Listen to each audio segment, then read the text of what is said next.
Bismillahirrahmanirrahim. Assalamualaikum warahmatullahi wabarakatuh. Selamat pagi Soma, selamat pagi, siang, sore, malam untuk semua sahabat Suduai, semua sahabat sukses dunia akhirat. Kali ini kita akan bahas ya tentang kebebasan dilakukan dengan komitmen. Jadi konten kita kali ini adalah judulnya kebebasan dilakukan dengan komitmen. Lebih tepatnya konten ini akan membahas bagaimana interaksi suami istri gitu ya, dan juga akan menjelaskan tentang 4 tipe suami masa kini. Jadi materi kita kali ini sahabat Suduai saya ambil dari salah satu subbab di buku saya ya, di buku ini ya, kelihatan nggak judulnya Seni Hidup Bermuka Tembok. Jadi ada sekitar kayaknya sih 12 bab ya di buku ini, dan setiap babnya ada 7 subbab ya, dan ini yang saya bahas sekarang adalah salah satu subbab dari buku ini, yaitu kebebasan dilakukan dengan komitmen ya, kebebasan dilakukan dengan komitmen ya. Awalnya ya, saya menulis satu subbab ini ketika ada seseorang sahabat yang curhat kepada saya ya, dan sebut saja namanya Mbak Lisa gitu ya. Mbak Lisa bilang ke saya waktu itu, dia tanya ya gitu, kebetulan anak kita satu sekolah gitu ya, satu kelas gitu ya waktu itu. Dia tanya kepada saya, Mbak gitu, sampean kok bisa ya diizinkan oleh suami sampean gitu ya. Dia tanya ke saya gitu, saya kok bisa ya diizinkan oleh suami saya untuk beraktivitas ya di luar rumah ya, los gitu kata dia gitu ya. Kok bisa suami saya mengizinkan saya misalnya ketika ada conference, saya sering ikut conference ya di luar daerah, di luar kota gitu ya, bahkan ke luar negeri juga saya dilepas sendirian sama suami saya untuk pergi kemana-mana gitu. Dan dia menanyakan kok boleh ya saya kok suami saya mengizinkan ya untuk untuk saya meninggalkan rumah, meninggalkan keluarga gitu ya. Sedangkan Mbak Lisa itu dia sama sekali tidak mendapatkan izin dari suami untuk beraktivitas ya, bahkan untuk mengantar anak ke sekolah aja pakai antar jemput anak ya, antar jemput yang dari sekolahan ya, dari fasilitas sekolahan. Jadi sehari-hari suaminya hanya menghendaki dia di rumah ya, dan tidak boleh kemana-mana, dan dia bingung di rumah ngapain aja gitu loh. Yang terjadi adalah kemudian dia akhirnya ya menghabiskan hari-harinya dengan nonton drama Korea, drama Cina gitu ya, drama India gitu ya, menghabiskan waktunya untuk melakukan kegiatan-kegiatan yang menurut saya gitu ya banyak anfaedahnya gitu ya, banyak yang nggak bermanfaatnya gitu ya. Dan ketika Mbak Lisa ini curhat ke saya, kemudian saya hanya bilang gitu, sabar ya Mbak ya gitu, sebenarnya bisa kok cari aktivitas yang bermanfaat di rumah ya, karena taat kepada suami adalah satu hal yang wajib dilakukan oleh seorang istri, tentunya dengan adanya komitmen bersama gitu kan ya. Maka saya juga bilang ke Mbak Lisa, janganlah kita sekali-kali untuk kemudian melawan suami gitu. Yang terjadi adalah Mbak Lisa bisa loh melakukan kegiatan positif. Saat itu saya hanya ngasih masukan seperti itu gitu, misalnya bisa menjahit, menyulam gitu ya, menulis buku gitu ya, seperti yang saya lakukan juga gitu ya. Kemudian bisa bisnis ya, bisa misalnya bikin usaha catering dengan ghost kitchen. Jadi kitchennya ya, dapurnya ya dapur rumah gitu ya, kita explore dengan resep-resep baru, kemudian mengembangkan bakat ya, dijualnya online gitu ya. Jadi tetap bisa beraktivitas secara positif di rumah gitu kan, melakukan bisnis online di rumah, jadi reseller, jadi dropshipper gitu ya, atau bahkan bisa menghafal Al-Quran jika memang keinginannya adalah menghafal Al-Quran gitu. Bisa 1 hari 1 ayat, 1 hari 5 ayat gitu, lama-lama juga akan bisa tuntas target untuk hafalan 30 juz dan yang lain sebagainya. Jadi semua bisa diatur gitu kan. Jadi banyak sekali akhirnya dari kasus Mbak Lisa tadi, saya melihat kolega-kolega saya mempunyai beberapa tipikal tipikal rumah tangga dengan tipe-tipe suami yang berbeda. Akhirnya iseng-iseng nih ya, saya mengkategorikan ya tipe suami itu menjadi 4 tipe gitu ya. Tipe yang pertama adalah suami yang dilatar belakangi oleh bisa jadi pendidikan yang lumayan gitu ya, yang tinggi, atau seorang suami yang mempunyai mindset ya continuous improvement. Jadi suami yang punya mindset untuk terus manusia itu harus terus mengembangkan dirinya gitu ya. Suami yang mempunyai mindset yang tentang keterbukaan budaya, kemudian hidup itu harus selalu bergerak. Lah suami tipe ini ya akan membebaskan sang istri untuk berkarir di luar rumah ya, dan dia akan selalu mendukung istrinya untuk bisa mengejar cita-citanya ya sampai puncak gitu ya. Jadi suami seperti ini akan membuat komitmen bersama dengan istri untuk bagaimana caranya agar suami istri bisa berjalan dengan baik, kehidupan rumah tangga juga bisa terjaga dengan baik ya, dan anak-anak mereka juga bisa sukses dengan baik ya. Jadi tipikal suami istri yang seperti ini tidak jarang juga bisa mengantarkan anak-anaknya ya untuk sukses, karena sang istri mempunyai cakrawala pengalaman akan kehidupan yang luas, sehingga pengalaman si istri bisa ditularkan ke anak-anak. Jadi kalau misalnya ada kasus yang menyebutkan bahwa ada wanita karir yang kemudian anak-anaknya nggak keurus, itu sebenarnya hanya sebagian kecil ya, karena memang tidak ada komitmen yang baik antara suami dan istri gitu. Kalau misalnya keterlibatan suami dan istri dalam mengurus rumah tangga secara bersama-sama, kemudian dalam mengurus kegiatan mereka di luar rumah, dan ini juga dilakukan dengan komitmen yang baik, diobrolkan secara bersama-sama, maka kehidupan rumah tangga itu akan bisa berjalan dengan baik, dan anak-anak juga akan bisa bertumbuh kembang dengan baik. Intinya adalah komitmen dan juga komunikasi yang baik gitu ya. Kemudian tipe suami yang kedua yang saya rangkum dari tipe suami di sekeliling kita gitu ya, adalah tipe suami yang tidak bekerja. Jadi suaminya nggak bekerja, tapi istrinya itu didukung untuk bekerja di luar gitu ya. Jadi banyak sekali misalnya kasus-kasus di beberapa daerah tertentu gitu, yang istrinya itu entrepreneur sejati ya, istrinya itu pengusaha, berjualan itu berbisnis itu sampai sukses, tapi suaminya di rumah gitu kan. Suaminya bisa jadi kayak house husband ya, atau suaminya mensupport, mendukung istrinya untuk berkarir di luar rumah, bahkan untuk menafkahi rumah gitu ya, menafkahi rumah tangga. Saya mendapatkan seorang istri yang teman saya yang berkata bahwa suamiku seringkali mensupport aku untuk bekerja, dan dia mensupport dengan di rumah wiritan. Jadi istrinya yang kerja, suami bagian wiritan gitu ya, bagian untuk berdoa gitu ya. Suamiku yang bangun malam, yang doakan aku gitu ya, aku yang bekerja gitu, kata si istri. Dan saya mendapati ini di beberapa budaya di masyarakat kita, di beberapa daerah itu banyak seperti ini gitu ya.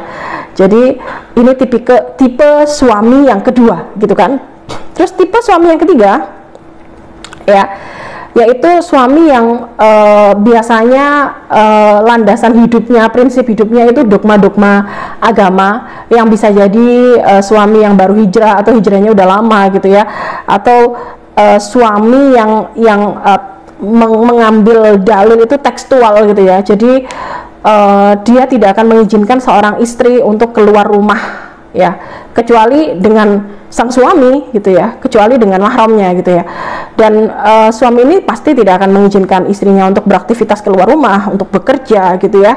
Dan bahkan kadang-kadang untuk belanja kebutuhan sehari-hari itu juga suami yang melakukan, dan bahkan untuk belanja kebutuhan pribadi si istri itu suami juga yang melakukan. Jadi suami ini juga seringkali membatasi penggunaan media sosial dan akan mengawasi sang istri dalam menggunakan media sosial tersebut.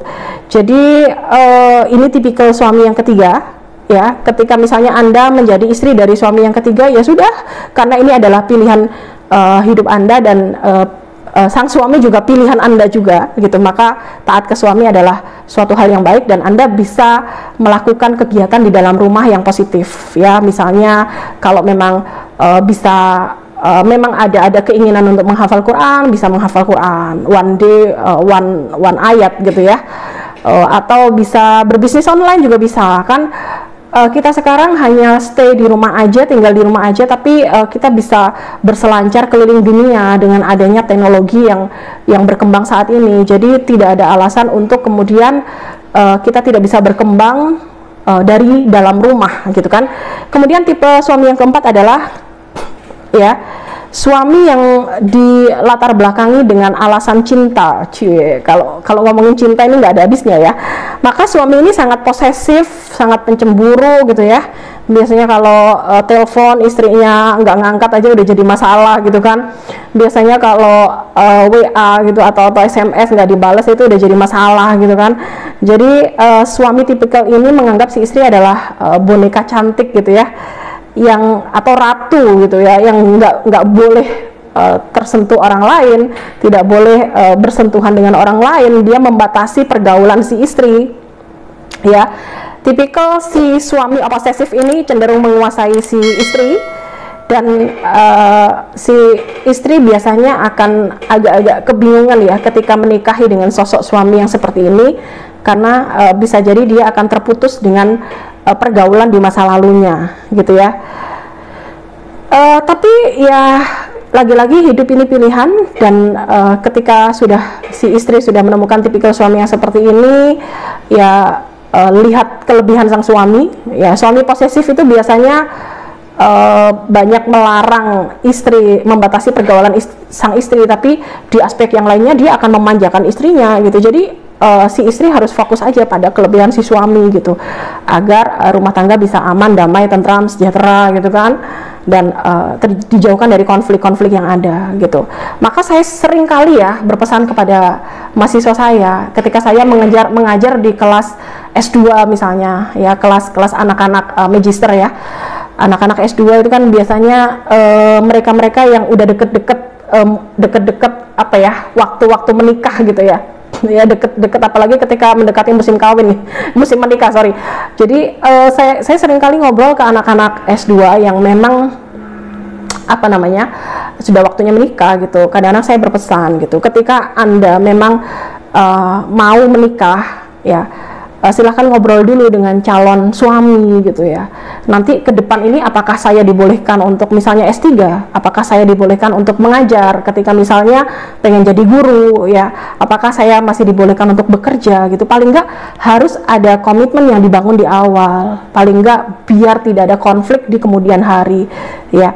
Misalnya ketika seorang perempuan itu bekerja, asalkan dia tidak meninggalkan tanggung jawabnya untuk mengurus sebuah keluarga, kan menurut saya sih tidak jadi masalah. Yang jadi masalah adalah ketika seorang perempuan bekerja dan melupakan keluarganya, melupakan tanggung jawabnya, maka ini menjadi satu problem besar gitu kan. Karena walaupun rumah tangga itu digerakkan oleh ayah dan ibu, suami dan istri, tapi tanggung jawab seorang istri kalau untuk domestik di dalam area keluarga itu sangat besar sekali ya gitu ya. Walaupun tanggung jawab suami juga sama sebenarnya, tapi istri lebih deket ya kalau untuk ke area domestik gitu ya gitu. Kemudian selanjutnya ya, tadi saya udah bahas tentang komitmen ya. Maka kita harus memahami komitmen itu apa sih gitu ya. Komitmen itu antara suami istri itu adalah perjanjian atau kontrak. Jadi perjanjiannya nggak harus yang kontrak yang tertulis gitu, tidak ya, tapi ini adalah suatu perjanjian ya, suatu kesepahaman gitu ya yang mengikat ya, yang kemudian berimplikasi pada hak dan kewajiban ya, yang dilakukan secara sukarela ataupun paksa. Jadi komitmen itu dilakukan secara bisa sukarela, bisa terpaksa gitu ya gitu. Misalnya si istri pas mau menikah itu sama sekali nggak bisa masak dan suaminya nggak bisa masak. Kalau dua-duanya nggak bisa masak kan nanti kelaparan berjamaah ya di rumah tangga ya. Maka mau nggak mau terpaksa ya si istri harus belajar masak dan suami juga harus nggak apa ya, dan juga harus suami juga harus menemani istri untuk belajar masak. Jadi kan menurut saya kan kewajiban untuk apa ya, mengelola rumah tangga itu kan nggak hanya kewajiban istri saja, tapi kewajiban bersama gitu ya. Paling nggak ada hal-hal yang memang mau nggak mau terpaksa dilakukan atas dasar komitmen bersama si suami dan istri ya, dan itu bagian dari komitmen gitu kan ya.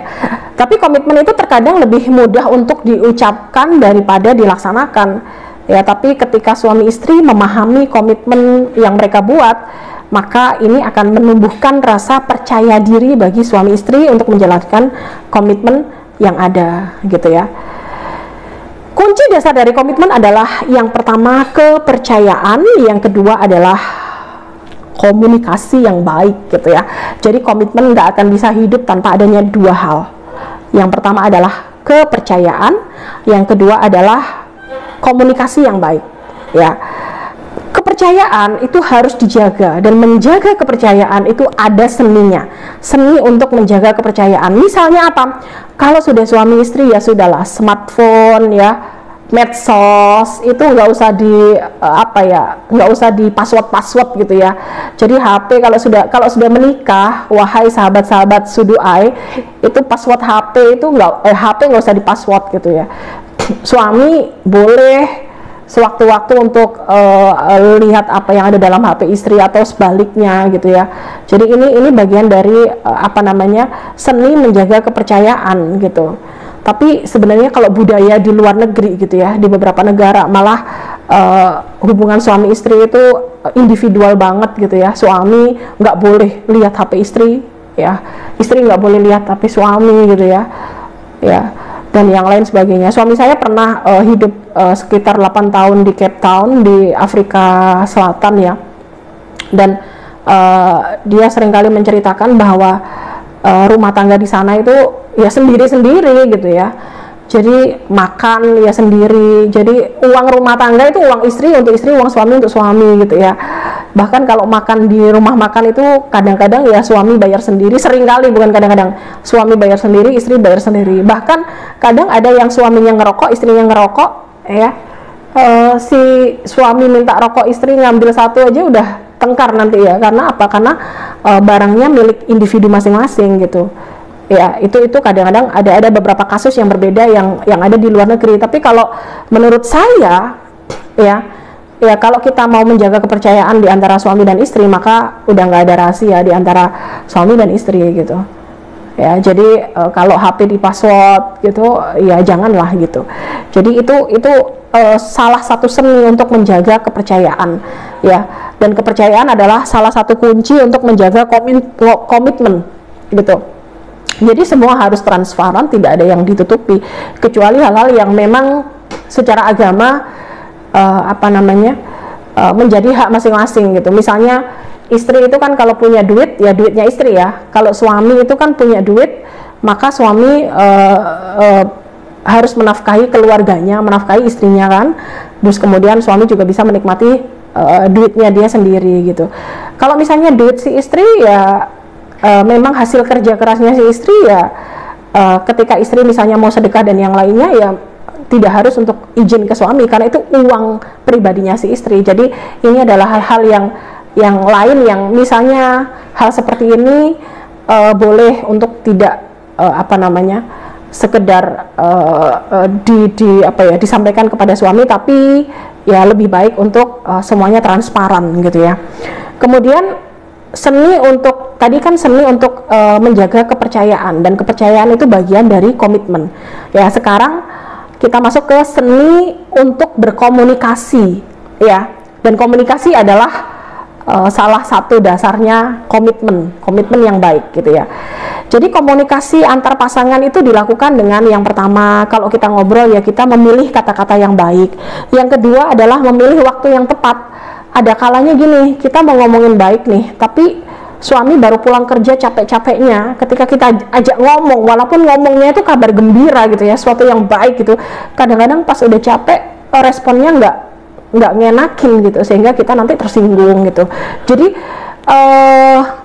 komunikasi itu seninya juga ada, dan dilakukan dengan memilih waktu yang tepat dan juga memilih kata-kata yang baik ya. Jangan sampai antar suami dan istri kemudian saling menyakiti gitu kan ya. Kemudian komitmen dilandasi dengan menyatukan dua perbedaan ya. Misalnya si istri terbiasa nih dari awal ketika sebelum menikah itu melihat ruangan rumah atau kamar itu rapih, kinclong gitu ya. Ya. Tapi kemudian setelah menikah ada seseorang yang baru masuk ke areanya, ternyata si suami itu model-model sosok yang berantakan gitu ya. Habis mandi misalnya ya, handuknya basah, taruh aja di atas kasur sehingga kasurnya ikut basah ya. Ya, sarung berantakan, sampirin kemana gitu kan, naruh sepatu sembarangan ketika baru pulang gitu,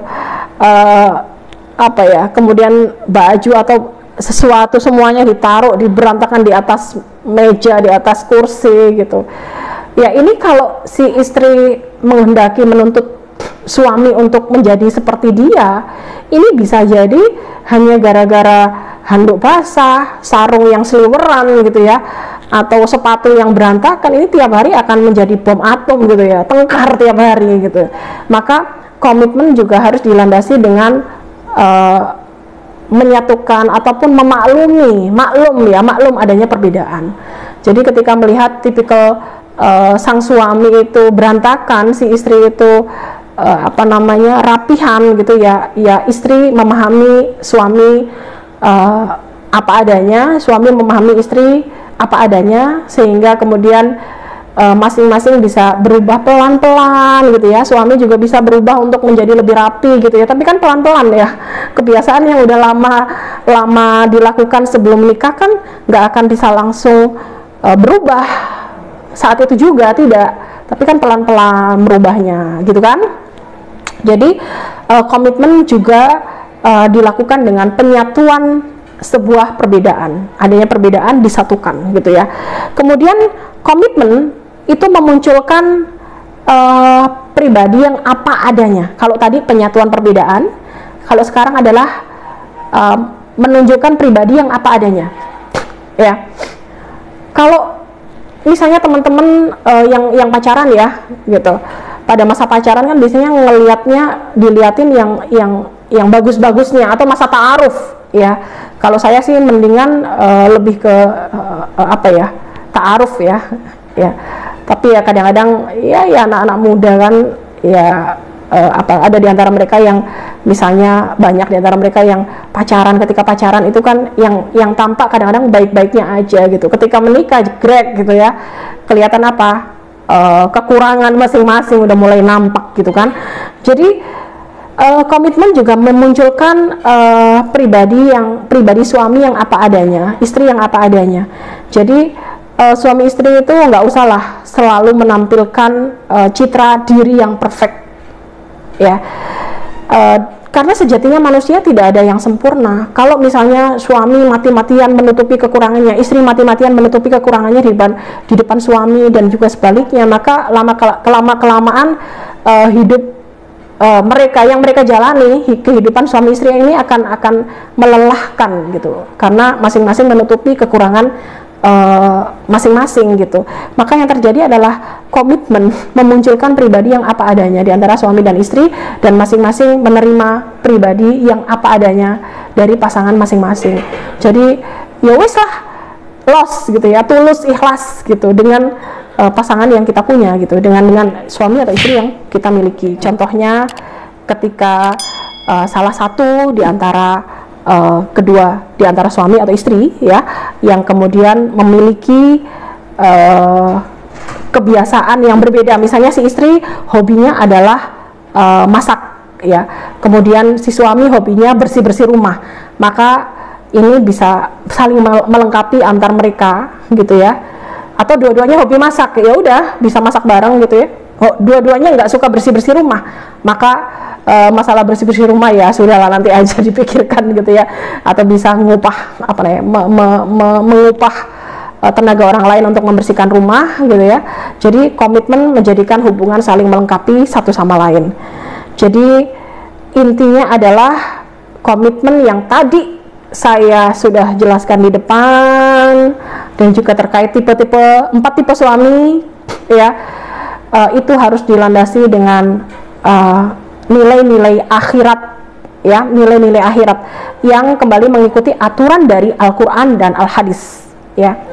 Misalnya suami sebagai kepala rumah tangga yang baik ya, istri sebagai partner yang baik ya, bagi suami untuk bisa menjalankan target-target pernikahan ya, ada pembagian tugas di dalamnya ya, suami yang mencari uang misalnya, istri yang mengelola keuangan, istri nggak boleh boros, istri harus bisa mengembangbiakkan ya uang harta gitu ya, yang diamanahkan oleh suami agar kehidupan di masa yang akan datang, kehidupan anak-anak bisa terjamin dengan baik gitu. Syukur-syukur istrinya jago bisnis gitu ya, bisnis online, bisnis yang digeluti dari rumah saja kan nggak apa-apa gitu ya, sehingga duit akan bisa berkembang dengan baik, sehingga kebutuhan biaya hidup untuk anak-anak, perkuliahan anak-anak juga udah dicadangkan dengan baik gitu. Jadi istri sebagai bendahara, sebagai sekretaris, sebagai partner suami untuk bisa mempertahankan biduk rumah tangga, dan suami bertanggung jawab penuh atas berjalannya rumah tangga tersebut. Dan ini dilandasi dengan nilai-nilai akhirat ya, nilai dari Al-Quran dan Al-Hadis gitu ya. Jadi keputusan apapun ya yang ada dalam rumah tangga akhirnya harus dimusyawarahkan antara suami, istri, dan anak-anak ya. Anak-anak walaupun mereka masih kecil misalnya, mereka punya berhak untuk mempunyai keputusan ya yang menurut mereka baik, dan orang tua akan mengarahkan dan memberikan memberikan nasihat kepada sang anak atas keputusan yang mereka ambil, dan bisa mengarahkan juga. Jadi sahabat Suduai ya, ketika komitmen sudah berjalan dengan baik antara suami, istri, dan juga anggota rumah tangga yang lain, anak-anak gitu ya, maka komitmen akan memunculkan kebebasan ya. Suami akan percaya ketika istri keluar rumah, istri saya keluar rumah untuk berjuang, istri saya keluar rumah untuk berkhidmat kepada masyarakat, istri saya keluar rumah untuk bekerja, dan itu untuk ibadah misalnya. Jadi ketika semuanya dibangun dengan komitmen yang baik, maka implikasinya adalah kebebasan ya, bebas tapi disertai dengan komitmen. Dan kebebasan yang melingkupi suami, istri, anak itu akan memunculkan kreativitas ya, memunculkan inovasi dalam hidup, memunculkan produktivitas dalam hidup ya. Suami mempercayai istri, istri mempercayai suami, dan semuanya lillahi ta'ala. Anak percaya pada orang tua percaya pada anak, semuanya lillahi ta'ala. Dengan diarahkan semuanya untuk akhirat ya, maka itu akan memunculkan kebebasan, dan ini akan menghasilkan satu nilai-nilai yang produktif dalam hidup. Sekian dari saya, terima kasih. Jangan lupa senyum, syukur, bahagia ya. Jangan lupa senyum, syukur, bahagia, agar Allah itu nambahin terus kenikmatan ya, agar hidup kita menjadi indah karena warna-warna keindahan kita yang ciptakan dalam hidup kita. Terima kasih. Wassalamualaikum warahmatullahi wabarakatuh.